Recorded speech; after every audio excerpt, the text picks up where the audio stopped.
Hello दोस्तों, welcome back to आरबीओ Hindi. आज की वीडियो में हम सोल लैंड के एपिसोड 198 के बारे में बात करने जा रहे हैं। तो चलिए वीडियो शुरू करते हैं।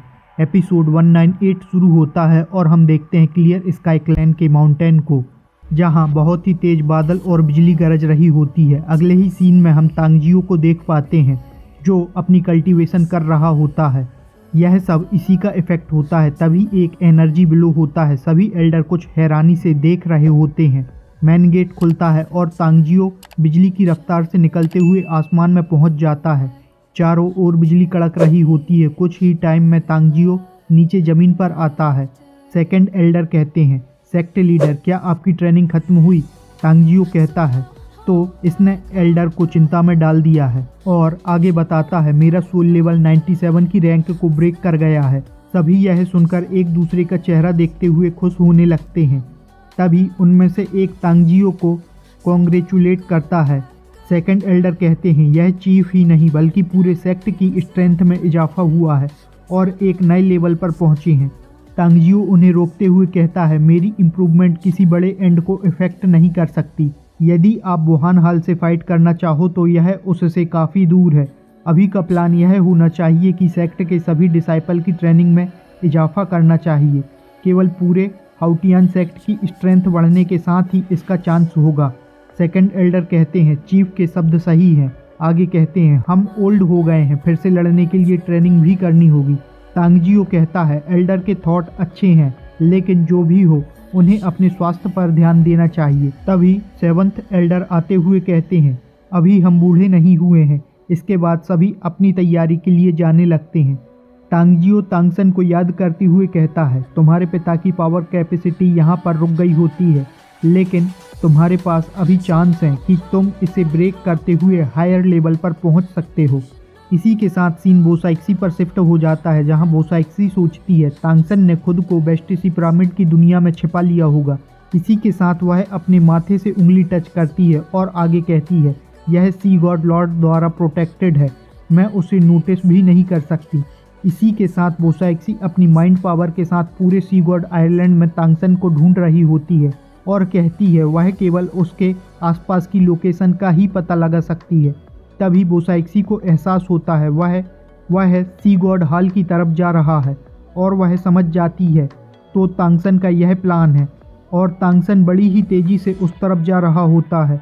हम उस टाइम मीटर को देखते हैं जिसमें अभी काफ़ी टाइम बचा हुआ दिखाई देता है।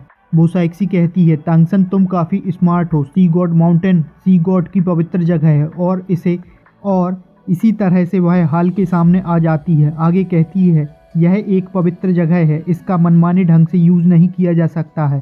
सभी मास्टर बोसाइक्सी के आने पर बोसाइक्सी को रिस्पेक्ट देते हैं।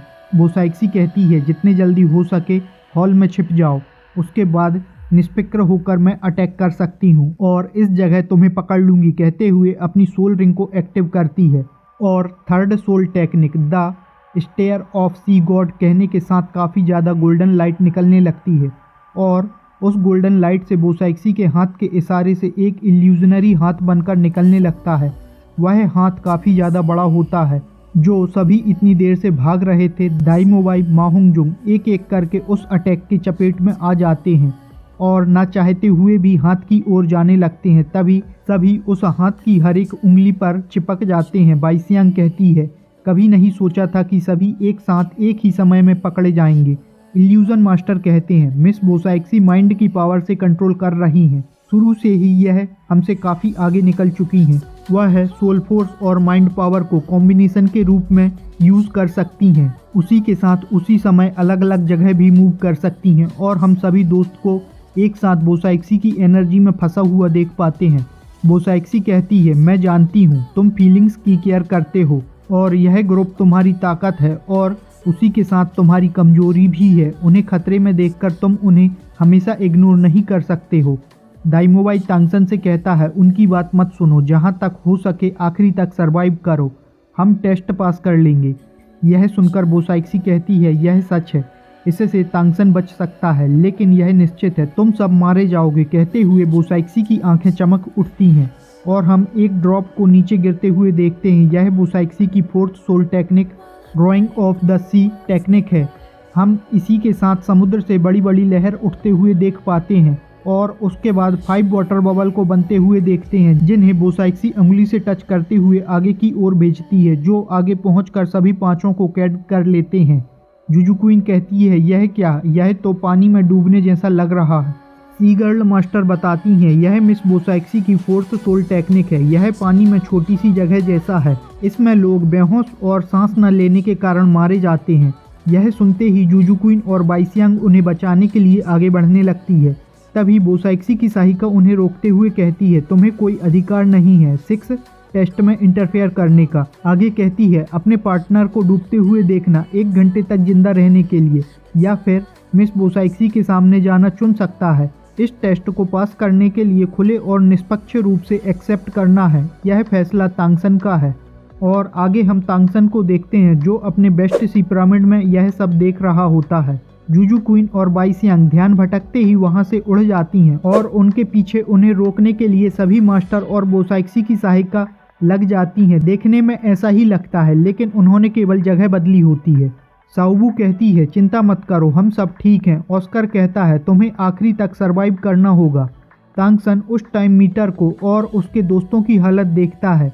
इसमें बोसाइक्सी उन पर और प्रेशर बढ़ा देती है और तांगसन को कुछ आवाज़ आती हैं, जिससे वह कहता है, यह हड्डियों को जमाने वाली ठंड, मैंने इसे स्लॉटर सिटी में महसूस किया था। और आगे कहता है, तो यह असली फॉर्म है किलिंग इंटेंट का। सीनियर बोसाइक्सी का इंटेंशन मुझे किल करने का है। और हम भी बोसाइक्सी से रेड एनर्जी निकलते हुए देख पाते हैं। जुजू क्वीन कहती है, यदि ऐसा ही चलता रहा तो सभी मारे जाएंगे। तभी तांगसन सामने आ जाता है, कहता है, सभी को जाने दो, मैं आपसे सीधे फाइट करने जा रहा हूँ। बोसाइक्सी कहती है, यह एक टेस्ट है, मैं दया नहीं दिखाऊंगी। इसी के साथ बोसाइक्सी 5th सोल टेक्निक सी गॉड समन अटैक 10,000 मॉन्स्टर का यूज़ करती है। इस बार समुद्र से जो लहर उठती हैं उन्हें लहर नहीं बल्कि सुनामी कहना सही होगा। और आगे हमें पता चलता है यह इल्यूजनरी अटैक है सी मॉन्स्टर का। यह हमें सी मास्टर बता रहे होते हैं और हम समुद्र से काफ़ी सारे मॉन्स्टर को बाहर निकलता हुआ देख पाते हैं। तांगसन सोचता है, यदि इस प्रेशर को तोड़ने का सही तरीका नहीं सोचा तो सभी यहीं मर सकते हैं, और उन्हें तोड़ने की कोशिश करने लगता है और कहता है, इसके अलावा कोई तरीका नहीं है। और 5th soul technique blue silver emperor sphere से उन मॉन्स्टर पर अटैक करने लगता है। सी घोस्ट मास्टर कहते हैं, यह 100,000 ईयर की टेक्निक काफ़ी भयानक है, लेकिन यह बॉडी अटैक यूजलेस है। ऐसा इसलिए क्योंकि इनकी संख्या बहुत अधिक होती है और तांगसन उन्हें एक एक करके नहीं मार सकता है। तभी तांगसन अपने स्फीयर से सी गॉड हॉल को टारगेट करता है। मास्टर यह देखकर चौंक जाते हैं। बोसाइक्सी कहती है, तुम्हारी हिम्मत कैसे हुई, और रेड ऑरा निकलने लगता है और स्फीयर के सामने आकर उसे रोकते हुए तोड़ देती है। इसी के बाद तांगसन व्हेल टाइगर टूथ पीस का यूज उन मॉन्स्टर से बचने के लिए करता है, लेकिन वह भी नाकाफ़ी होता है। इसके बाद तांगसन हैमर का यूज़ करने लगता है, लेकिन तांगसन के यह सभी अटैक बेकार हो जाते हैं और वह उन मॉन्स्टर के बीच फंसने लगता है। साउबू यह देखकर परेशान होती है और बाईसियांग कहती है, सन ब्रदर की जान को दूसरों की जान से पहले खतरा है। उसे लगता है ऐसे में तांगसन पहले मारा जाएगा। क्या टेस्ट अभी बाकी है? सी हॉर्स मास्टर यह देखते हुए कहते हैं, टेस्ट रिसीव करने से वास्तव में ऐसी समस्या का सामना करना ही पड़ेगा और जिंदा रहने के लिए आखिरी तक सामना करना पड़ेगा। मास्टर के कहने के साथ साथ हम तांगसन और सभी को स्ट्रगल करते हुए देख पाते हैं। इसी के साथ दाइमोबाई को देखते हैं, जो अपनी किसी टेक्निक को यूज़ करने वाला होता है।